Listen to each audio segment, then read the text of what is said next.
Yep. Tell me when. Right there's fine. Right there? Yeah.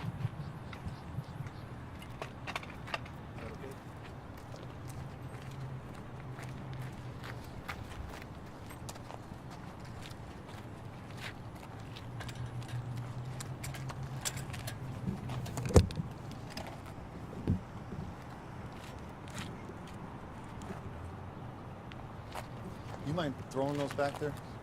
And put it on you. Don't let me forget them, man. My wife will lose it. Yeah. I don't want to get in trouble.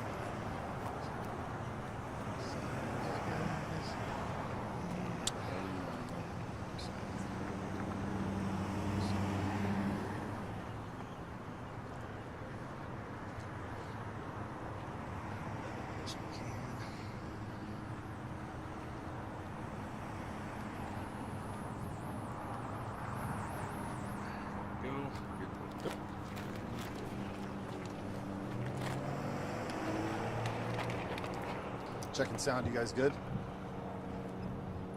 1, 2, 3, 4. Good on sound from everybody, just making sure. Yeah. Out of the way, sorry. Let's go. Let's go. I'll go here. Thanks. Yep. You guys ready? Good? Yep. All right. All right, my name is Sergeant Rob Scheer, R-O-B-S-C-H-E-R-E-R. I'm a sergeant with the Phoenix Police Department's Public Affairs Bureau. Just to update you on this incident we had. Currently, we are investigating this as a death investigation. I'll give you a synopsis of what happened this morning at approximately 2 in the morning. Patrol officers were on the I-17 main line in between Cactus and Peoria, at which time they observed an adult male on the freeway. Obviously, it's a little difficult to get around the freeway, can't just make a U-turn. So as additional officers converged on the area, they attempted to locate and contact the man and get him off the freeway for his safety. At approximately, after about 10 minutes of attempting to contact the man, he was observed running westbound on Cactus Road to the convenience store behind me.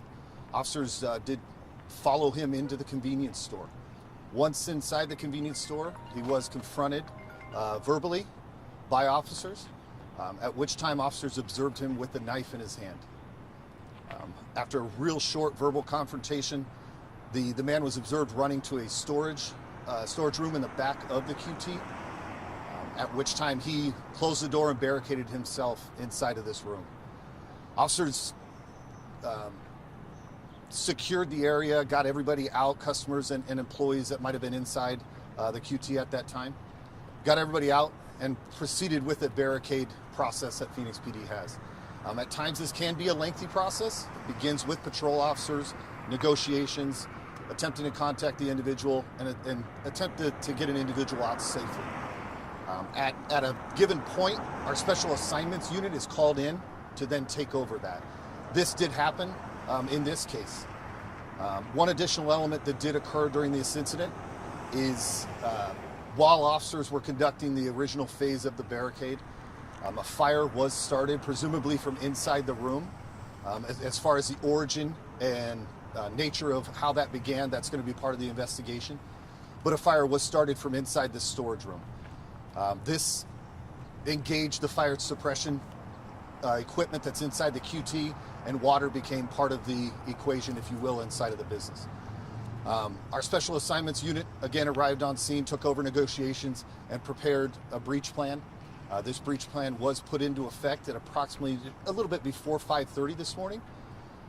When officers did, part of our special assignments unit did make entry, they did observe the man inside, began to render aid. He was unresponsive, and he was ended up being pronounced on scene as deceased. Again, this is a death investigation at this point.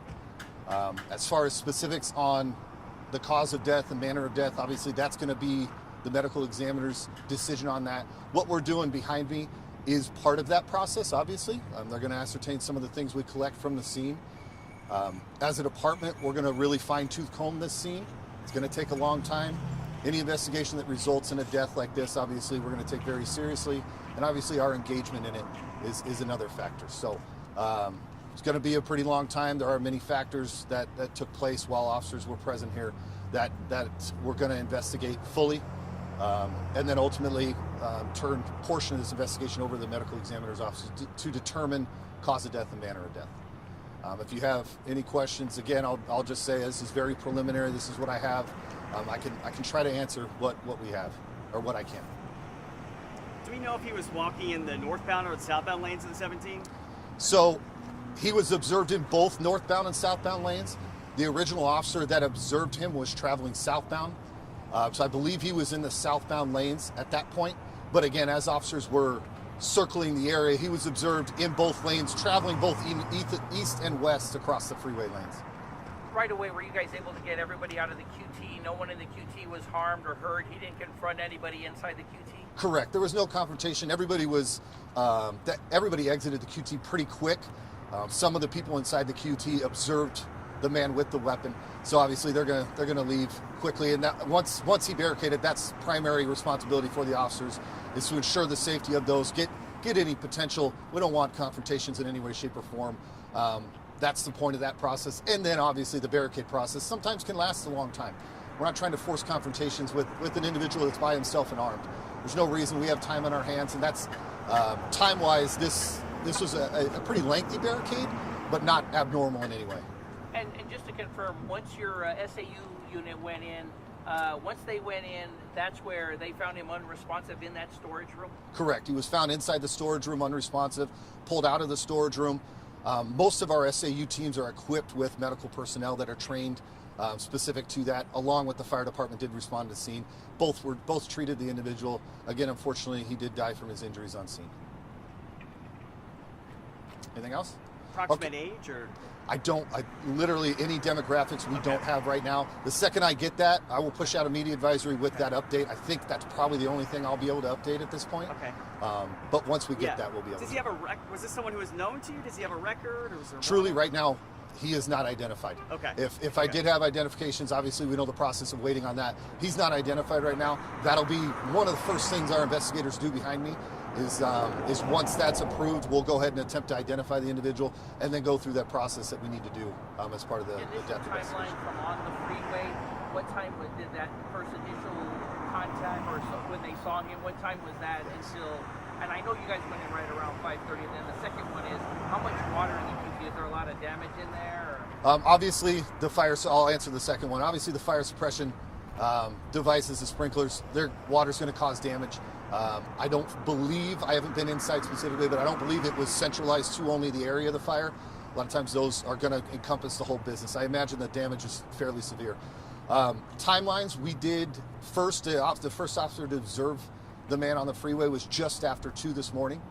And then obviously entry was made into the storage room at approximately 5:30. I don't believe the time frame between the freeway and first observing him to the point when he went into the QT, I would say that was at most 15 minutes or so. Still a decent amount of time frame to try to loop around the freeway and attempt to make contact with this individual. But it was approximately, I'd say, just right around 2:15 is when this scene went to the QT, yes. Okay, so right around 2 o'clock. Right. Anything else? And sorry, what time was it again when the SAU team made contact with him inside the store? The contact inside the store was just before, or the breach of the door was just before 5:30. Okay. There was contact and verbal contact with the initial stages of the barricade process with officers, and then SAU came and took it over. I don't know the specific time that happened, but the actual contact with the man inside was at approximately 5:30. Okay.